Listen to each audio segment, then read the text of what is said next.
কারণ এখন আমরা এমন এক শব্দ শুনতে পাবো যা হয়তো এর আগে কোনো দিন শোনেননি। আজকে আমরা সাউন্ড নিয়ে বিভিন্ন মজার এক্সপেরিমেন্ট করব। এজন্য আমাদের পুরাতন টিভির স্পিকারটি একটু লাগবে। এজন্য স্পিকারটি খুলে নেব। এক্সপেরিমেন্টটি করার জন্য আমাদের একটি সার্কিট ডিজাইন করে নিতে হবে। ব্রেডবোর্ডের এই সার্কিটটি আমরা ডিজাইন করে ফেলব। সার্কিটটির সাথে এখন আমরা স্পিকারটি সংযোগ করে নেব।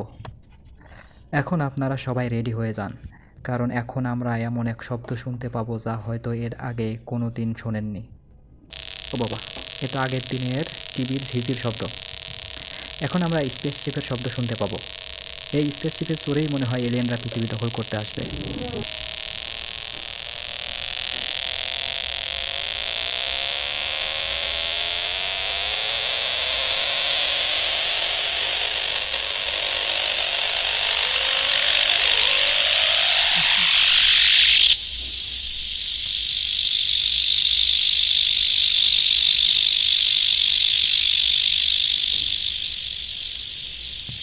যাই হোক, এখন আমরা অন্য সাউন্ড তৈরি করব।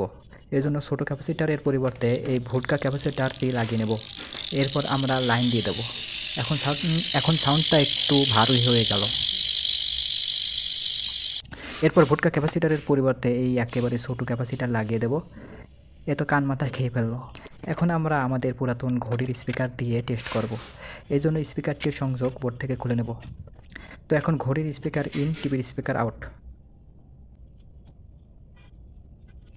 এখন দেখি কী রকম শব্দ হয়। এটা শীষ দেওয়ার মতো শব্দ। এখন আবার ক্যাপাসিটর চেঞ্জ করে দেখি। ওহ মাশাল্লাহ, আমরা একটা শ্যালো মেশিনের শব্দ পেয়েছি।